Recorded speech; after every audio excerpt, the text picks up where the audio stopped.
I'm Elizabeth at A Literary Princess, and today I am doing something new to this channel. This is Fairy Tale Friday. So I usually do this on my blog, aliteraryprincess.com. I haven't done it in a really long time.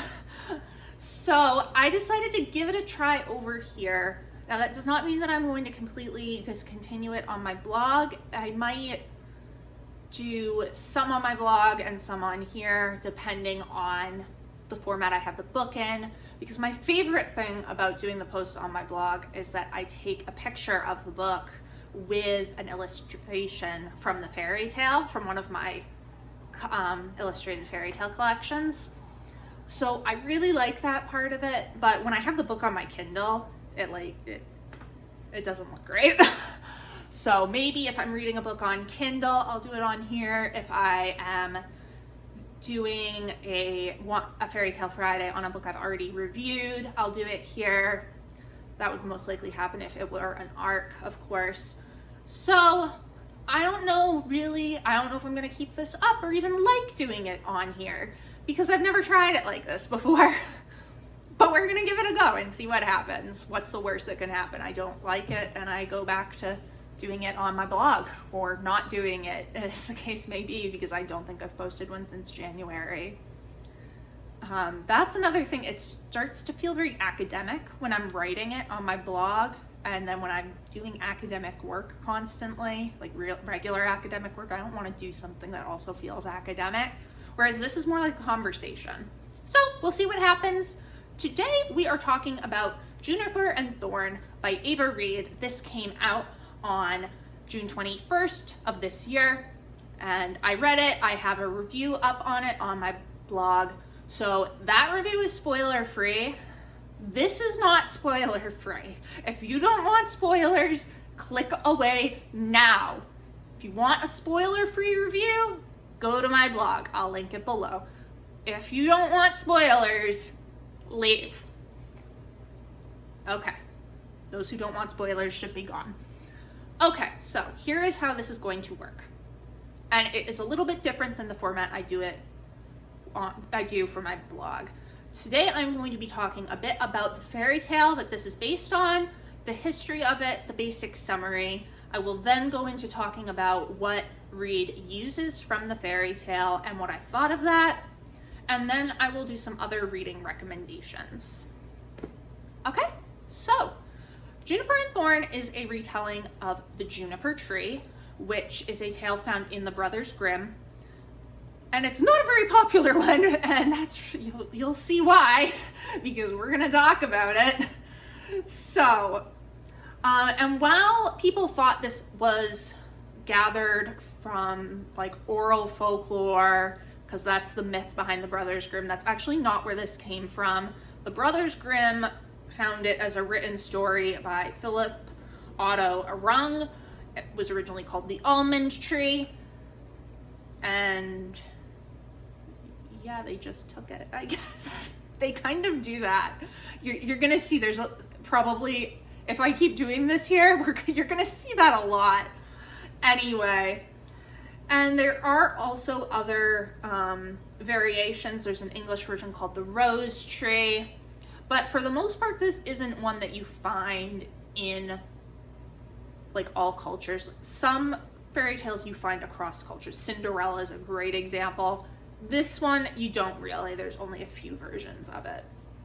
All right, so basically the summary is this. There is a wealthy couple who want to have a child, but they can't.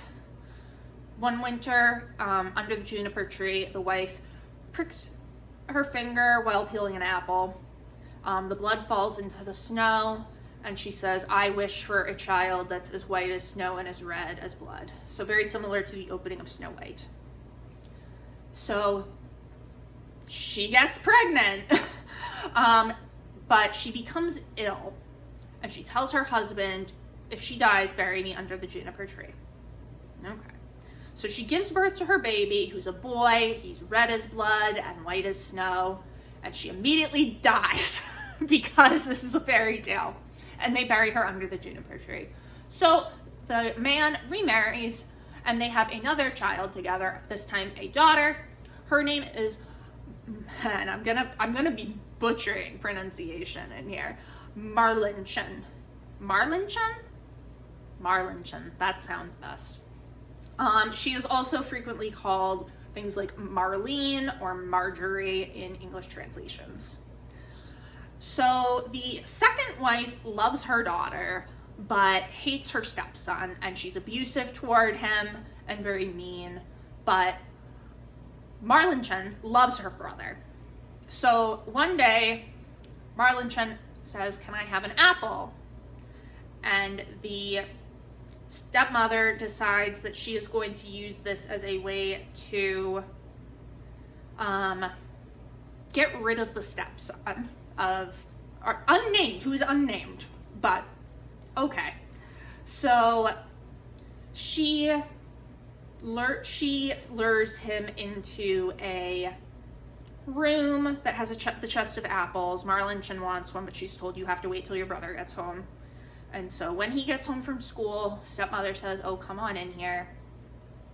And she lures him in, and she then decapitates him with the chest, like slamming the lid down on his head.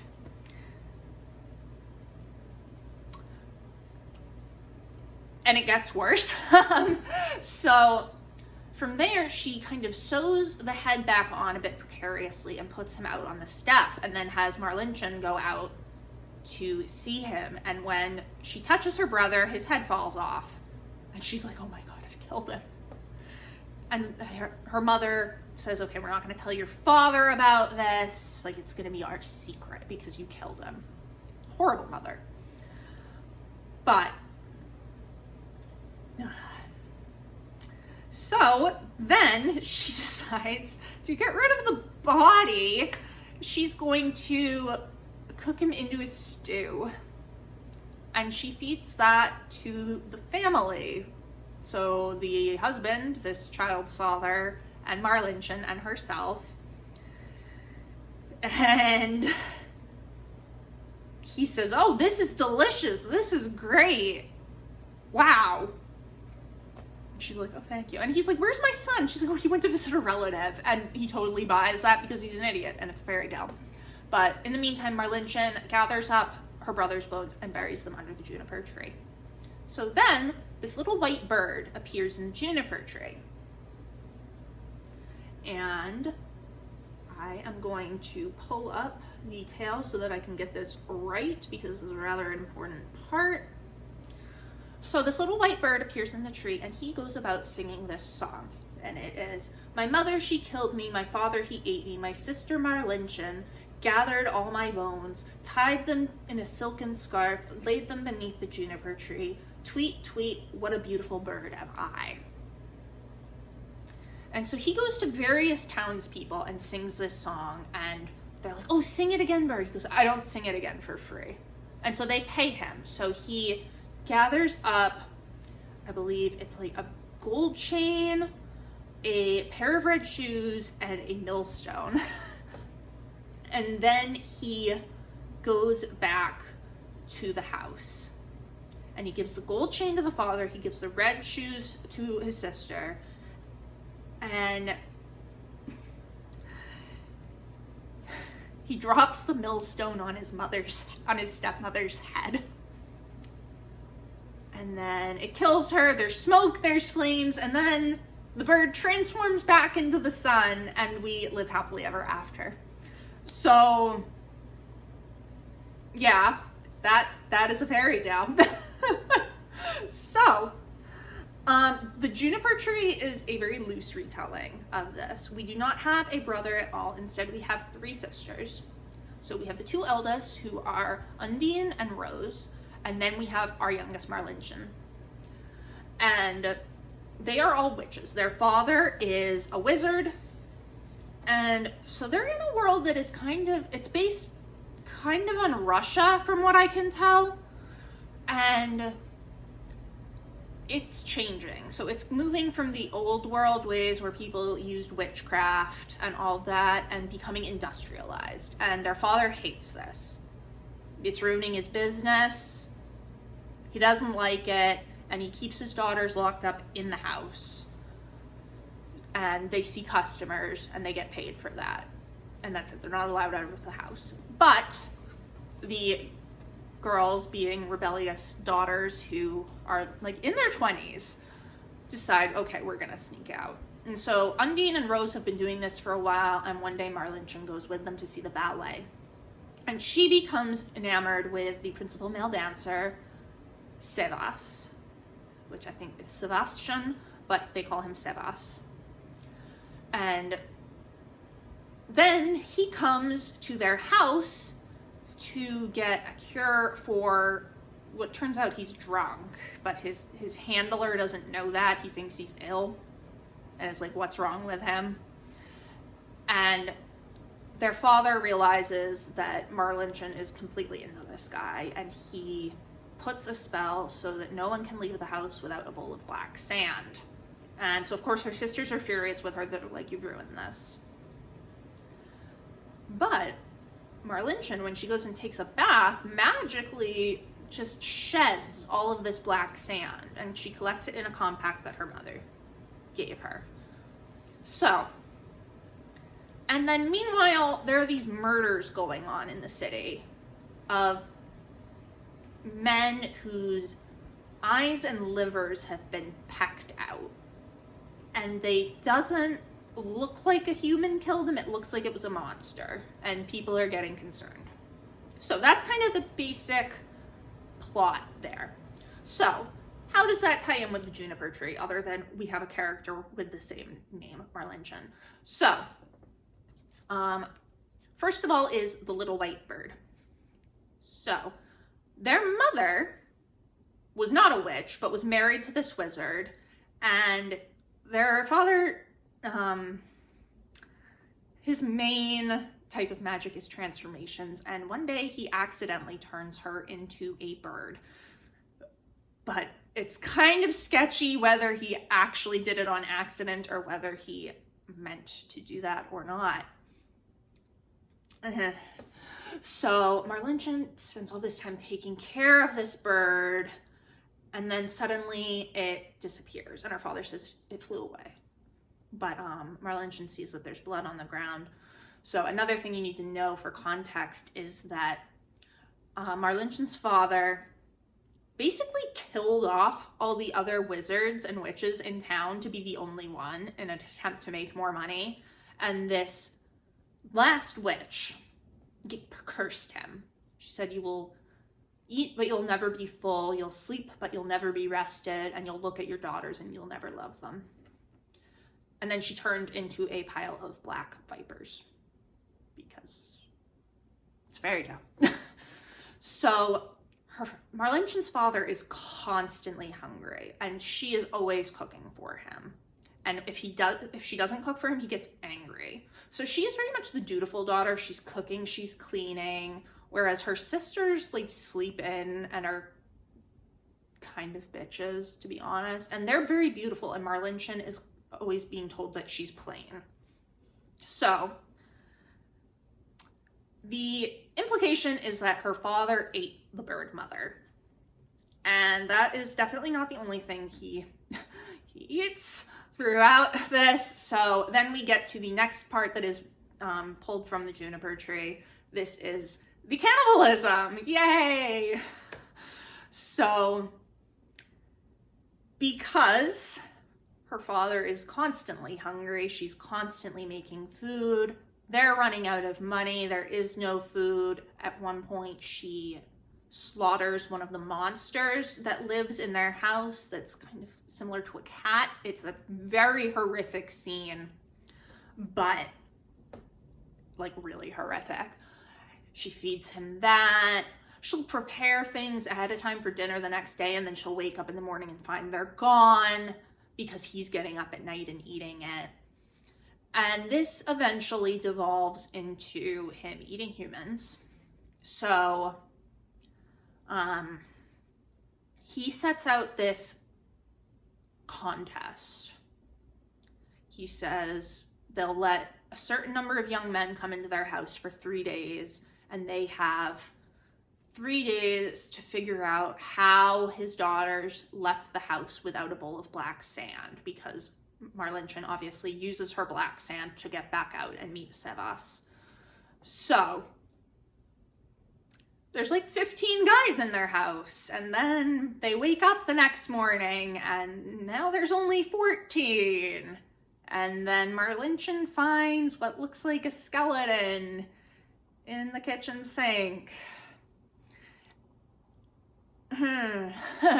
And then it's revealed that these murders that have been done in town were to bring back the eyes and livers for her father to eat, and he has actually been transforming Marlinchen into this monster to go and do his killing for him. So this brings us to our next part of the fairy tale retelling, which is the juniper tree itself. So in their yard, they have several trees. They have one that has glass apples. They have one that has this poisonous plums that they've built up a tolerance to. And then there's the juniper tree. And their father says, never touch the juniper tree. No reason why, just never eat the berries, don't touch it, leave it alone. Now, when she goes to hide her compact of black sand, Marlinchen buries it under the juniper tree. And it's eventually revealed that she is being transformed into this monster using the berries of the juniper tree. Her father has been picking them and making this black juice and giving it to her, and it wipes her memories and transforms her into a monster. So, all right.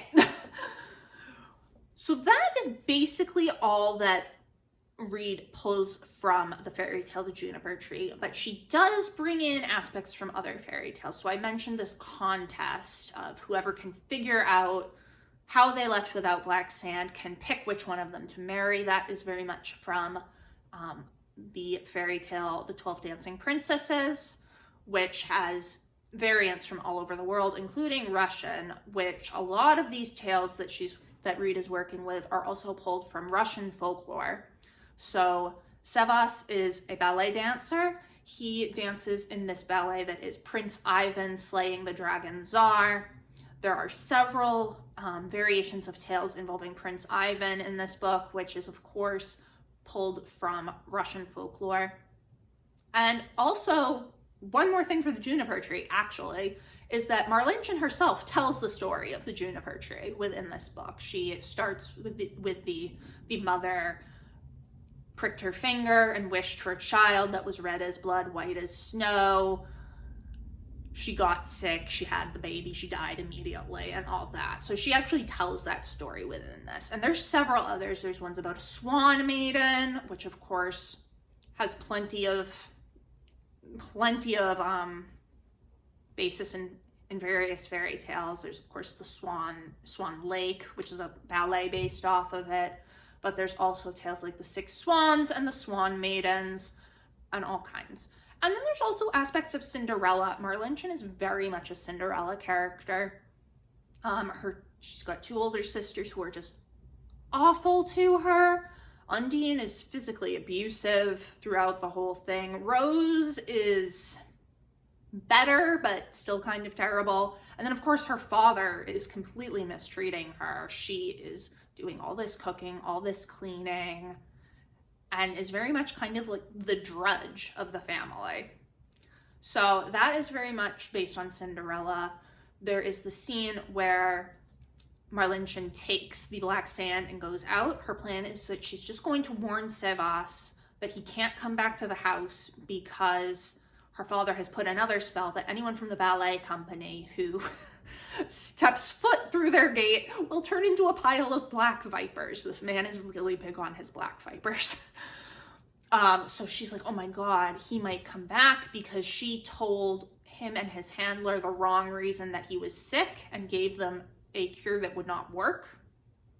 And so she's afraid that they'll both come back to get a refund and that they'll turn into vipers. And she does not want that, because she is basically in insta-love with Sevas, which we'll talk about in a moment. But, so she tells Rose about the black sand, and Rose is like, okay, you can go out, but it needs to be once. And then you have to get rid of the black sand while you're out there. And you have to lay down this track of juniper berries so that you'll know your way home, because of course she's only been out into the city once. She doesn't know how to get anywhere. And then you need to be home by 3 a.m. when Papa will start to wake up so that he'll never know you were gone. And Marlene's just okay. And so she gets all dressed up to go to the ballet. She goes to the ballet. And after, she warns Sebas, who's very thankful, and then he's like, come out with me. You need to be home by 3. There's plenty of time. And so they spend a night out on the boardwalk by the ocean. They talk. And then, oh no, it's 2:45 and it's time to get home. And she has forgotten to lay her track of juniper berries. He takes her home in a cab, but they're rushing. And then she goes through the front gate just after 3 a.m. and she does not get rid of the compactive black sand. So this is, of course, very similar to Cinderella's midnight curfew, and she has to leave before then because the magic is going to wear off. So that's very reminiscent of Cinderella as well. So, like I said, it's a very loose retelling, but there are all these other aspects of fairy tales, and it was very, very well done. I loved how Reid wove them together. She just did a marvelous job. I also think she did a great job building her characters. Marlenechen is very sympathetic, but definitely flawed and complex. She suffers from bulimia, so there is depiction of that. She also suffers from trauma due to sexual abuse when she was a child. So trigger warnings for that. My main problem with the book was the insta-love. And when she first sees Sebas at the ballet, it's more like insta-lust. And of course, she has not seen very many attractive men because she's been stuck in her house. So that was understandable, but then they only really interact a few more times before they are in love with each other. So I was a little bit on the fence about that because I'm not a big fan of insta-love. Obviously, in a fairy tale itself, it's fine, but when I have a retelling, I want more. Like, I want the relationship to really be built up. And Reid does do some of that, but it's in such a short period of time that it still feels very insta-lovey. But other than that, the characters were just so well drawn. Even Marlenchen's sisters, Undine and Rose, they felt very complex. Undine is not a likable person, but I felt sympathy for her and I understood her motivations. Even their father, he's awful. He's awful. And I was not sympathetic to him, but you can see where he's coming from and how this built up and kept going until it is at this point. So, complex characters, gorgeous writing. It is so lush. Such interesting world building, really interesting ideas of magic. So even though all 3 of the sisters are witches, they each have a different talent. Undine does scrying, Rose is an herbalist, and Marlenechen is what's called a flesh diviner, so she can touch a person and kind of see into their memories and figure out what's wrong with them, which is very interesting. And then, of course, their father does transformations. So I thought that was really interesting. Fascinating magic. This is very dark. Like, one of the darkest books I've read in a really long time. So as I mentioned, there's physical and psychological abuse. There is sexual abuse, particularly of children. And that happens to multiple characters. There is blood, gore, all kinds of stuff. There is a scene of very violent animal death that was quite upsetting. And even though it's not it's not an animal like a real animal, it's a monster, but it's very cat-like and it's very upsetting. It's quite gory and detailed. It actually almost caused me to stop reading. The fact that I kept reading after that is a credit to Reid's skill as a writer, because I thought the book was so good that I didn't want to stop, even though I have such a big problem when there's violent animal death. I've stopped books right in the middle and been like, nope, can't do it. I've put down series, nope, can't do it. So I am very sensitive to that. So the fact that I continued on is a credit to Reid's skill. There is pretty explicit depiction of bulimia. We see Marlinchen vomiting quite a bit. We have her thought process behind all that, so that might be triggering.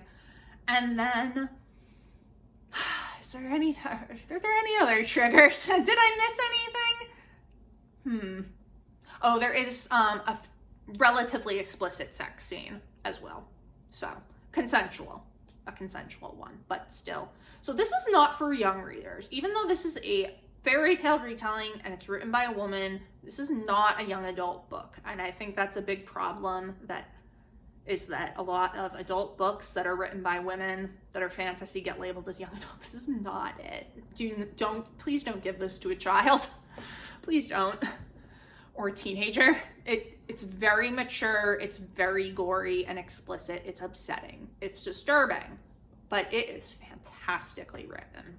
Oh my word, I did really love it. I can't wait to read more from Ava Reid. I ultimately gave this 4.5 stars, and as a retelling itself, again, it's a very loose retelling, so obviously it's not like, if I'm rating just on how faithful is it to the fairy tale, like it wouldn't be very high, but I love what Reid did with the Juniper Tree. I thought she did a fantastic job creating her own story out of these pieces of the fairy tale and pieces of others. So now we are into the other reading recommendations, and hopefully this video has not gone on too long because I feel like it's been very rambly. So I have 3 other authors to recommend to you, and the first 2 are ones I feel like this is like Ava Reid is kind of a mix of. So while I was reading it, she's very stylistically similar to Naomi Novik, who wrote Uprooted and Spinning Silver and a few other books. Especially she's dealing with the Slavic folklore and setting, and that felt very similar. But thematically, with the amount of gore and just very disturbing elements, it felt more on par with Gregory Maguire, who wrote Wicked, Confessions of an Ugly Stepsister, and Mirror Mirror. So first up, I'm going to be recommending Gregory Maguire's Mirror Mirror. This is a retelling of Snow White that is set in 1502 in Italy. It features Lucrezia Borgia as the stepmother. 7-year-old Bianca de Nevada is living with her father, and then the nobles come in, these are the Borgias, and they kind of take over. They send her father on a quest.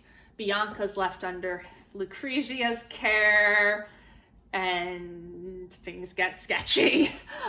This is a fantasy book. There are fantasy elements, even though it's also historically set, and it's dark. It's very dark. There's a lot of disturbing things. So I think this is very good for people who read the Juniper Tree and liked it. By the way, the reason there's no Juniper Tree retellings on the recommended reading list is because I don't know of any others. If you know of more, please by all means tell me, but it's not one that's very common. All right, and then I also would recommend Wicked by Gregory Maguire. So this is not a fairy tale retelling, it's a retelling of The Wizard of Oz, but again, very thematically similar and also just really good.